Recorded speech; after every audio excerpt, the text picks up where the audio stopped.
அப்பளம் சாம்பார் வைக்க போகிறேன். அப்பளம் சாம்பார், சாப்பாடு சாம்பார். அது என்னென்ன போடணும்? எண்ணெய் போட்டு யானலில் அடுத்தபடி எண்ணெய் கொஞ்சம் கடுகு போடணும். கடுகு வெடிக்கட்டும்.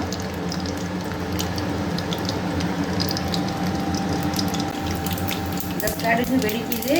கடுகு வெடிக்கும்போது 2 மிளகா, காஞ்ச மிளகா போட்டால் தான் வாசனையாக இருக்கும் சாம்பார்.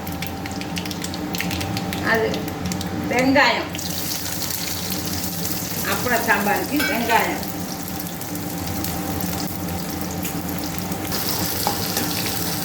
வெங்காயம் வறுபடுது. வெங்காயம் வறுத்ததும் அப்பளத்தை இந்த மாதிரி ஒடிச்சுக்கணும். நாளாக ஒரு அப்பளத்தை நாளாக ஒடிக்கணும். அப்பளத்தை போட்டு இந்த எண்ணெயிலேயே அப்படியே பொரிக்கணும்.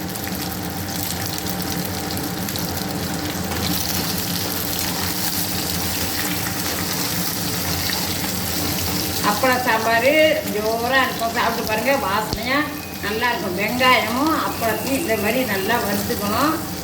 வறுத்துக்கிட்டு அப்புறம் புளித்தண்ணி ஊற்ற வேண்டியதுதான்.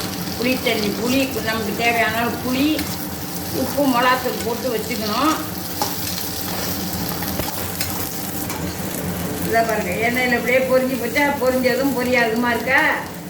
அதுதான் அப்புறம் அப்படியே சாம்பாரில் நல்லா தெரியும். அப்பளம் இருக்கும், கரையாது.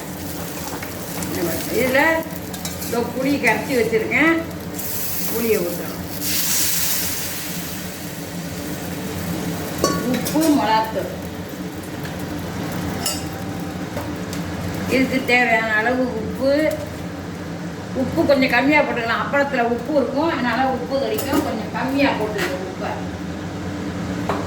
அப்புறம் சாம்பார் தூள். நீங்கள் எப்போதும் சாம்பார் போடுறதுக்கு தூள் சாம்பார் தூள். அவ்வளோதான். இது கொதித்ததும் பருப்பு ஊற்றணும். இதை பாருங்கள் எப்படி இருக்குது பாருங்கள், அப்படியே தனித்தனியாக இருக்கும், உதிரி உதிரியாக. இந்த பாருங்கள், வானல்லேருந்து வேறு ஏனத்தில் ட்ரான்ஸ்ஃபர் பண்ணியிருக்கேன், ஏன்னா அது கொள்ளாதுன்னு. அது பாருங்கள், அப்பளம் எப்படி இருக்குது பாருங்கள், வெந்ததும் அப்படியே இருக்கும், கரையாது, கடைசி வரல. இதில் பருப்பு ஊற்ற போகிறேன். சாம்பார் கொதிச்சு போச்சு. பருப்பு ஊற்றியாச்சு. ஊற்றி ஒரு 5 நிமிஷம் தான் கொதிச்சா நெத்திர வடிதான். உடனே ஒரு 2 நிமிஷம் கொதிச்சா போதும். பருப்பு ஊசாமல் இருக்கிறதுக்கு தான் கொஞ்சம் நாளைக்கு கொதிக்கணும். கொதிச்சதுன்னா போதும். அப்படி இருக்கும் சாம்பார். சாப்பிட்டு பாருங்கள், சூப்பராக இருக்கும், டேஸ்ட்டாக இருக்கும். இன்னும் ஒரு கப்பு சாதம் கூடவே சாப்பிடுவீங்க அப்புறம் சாம்பார் போட்டாக்கா. சாப்பிட்டு பார்த்துட்டு கமெண்ட் பண்ணுங்கள். என் பேத்தி சேனலுக்கு சப்ஸ்கிரைப் பண்ணுங்கள்.